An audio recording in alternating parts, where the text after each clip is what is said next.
করে তাকলিফ দিয়েছে, আপনারা তাদের ব্যাপারে কথা বলেন। আপনাদের এগুলো কথা নয়, এগুলো ভিতরে জমে থাকা দুর্গন্ধ। আপনাদের ভিতরে ঈমান পচে যাওয়ার দুর্গন্ধ বের হয়ে গেল। শ্রেষ্ঠ আপনারা খিমা থেকে শাহজাদিয়ে কাউনাইনদেরকে বের করে আনার জন্য যখন কোনো উপায় পান না, তাবুতে আগুন ধরাই দেওয়া হয়েছে, তাবুতে আগুন লাগিয়ে দিয়েছে।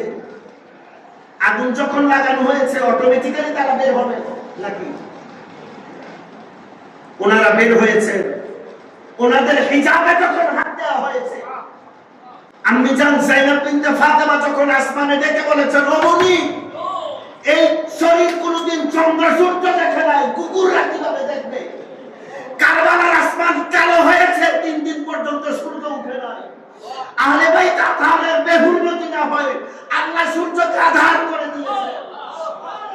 আহলে বাইতের পরিবারের সদস্যদেরকে বেহুরমতি করার জন্য এরা ঘোড়াগুলোকে ছেড়ে দিয়েছে। ঘোড়ার খুরের মধ্যে তারা লোহার কেচিং পরায় দেওয়া হয়। যুদ্ধের ঘোড়ার পায়ের মধ্যে কি পরায়? লোহার কেচিং পরায় দেয়, যাতে করে ঘোড়ার পা অক্ষত থাকে এবং ঘোড়া ভালো সার্ভিস দিতে পারে।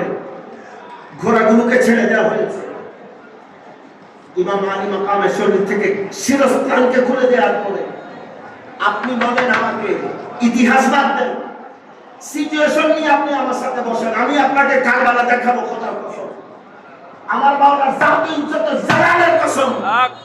আমার মসজিদের ইমাম যদি জুমার নামাজের পরে কেউ যদি ওনার টুপিতে টান দেয়, মসজিদের কি অবস্থা হবে? কথা বলেন। ইমাম নামাজ পড়িয়ে মাত্র শেষ করেছেন, একজন যদি ওনার টুপিতে টান দেয় অথবা পাগড়িতে টান দেয়, মসজিদের অবস্থা কি হবে? এলাকার ইমামের পাগড়ি টান দিলে মসজিদের অবস্থা খারাপ। কায়নাতের ইমামের পাগড়ি খুলে ফেলা হচ্ছে, শিরস্ত্রাণকে নামায় দেওয়া হচ্ছে। আপনারা এগুলোকে পলিটিক্স বলছেন। ইমামদের সাথে বদকিরদারি যারা করেছে তাদের পরিবারের সাথে আল্লাহর কসমের দুনিয়াতেও লানত, আখিরাতেও লানত। আপনারা আমাদেরকে সুলার কাহিনী দিয়ে ডুবাইতে পারবেন না ইনশাআল্লাহ। আপনাদের ফতোয়া না আরো কিছু দিলে আপনারা আমাদের সিনা থেকে হোসেনকে বের করতে পারবেন না, আপনারা আমাদের সিনা থেকে আলীকে বের করতে পারবেন না। আপনারা ফতোয়াবাজি করবেন, আমরা মুহাব্বত করব, ফয়সালা কিয়ামত হবে, আমরা আলীর কদমে থাকবো। আপনারা কোথায় যাবেন চিন্তা করেন। ঘোড়াগুলোকে ছেড়ে দেওয়া হয়েছে।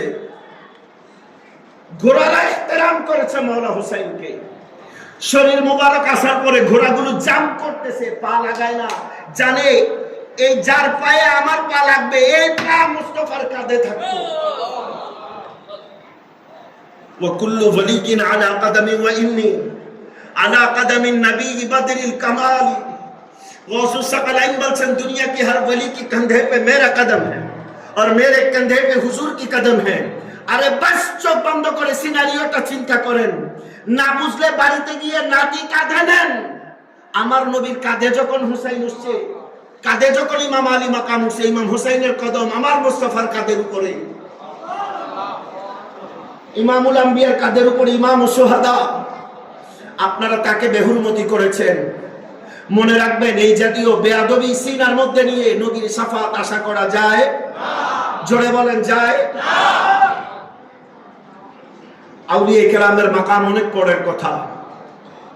যেই জায়গাতে নবী পরিবারকে আলাইহিস সালাম বলা যাবে না, এইটার এগেইনস্টে যে মৌলবীরা দলিল খোঁজে, আপনারা তাদের কাছ থেকে দূরে থাকেন, তাদের দলিলের কাছ থেকে দূরে থাকেন। আমার মৌলবী দরকার নাই, আমার ইমাম দরকার। আমি আমার সিদ্ধান্তে অটল আছি। আমার মাওলা আলী দরকার। আপনার যাদেরকে দরকার আপনারা তাদেরকে নিয়ে হাঁটেন, আমাদের কোনো আপত্তি নাই। বলেন, আমাদের কোনো আপত্তি নাই। बस हम अली के साथ है, हम अली वालों के साथ है, हम नबी बख्श के साथ है। हम नबी बख्श के साथ क्यों है?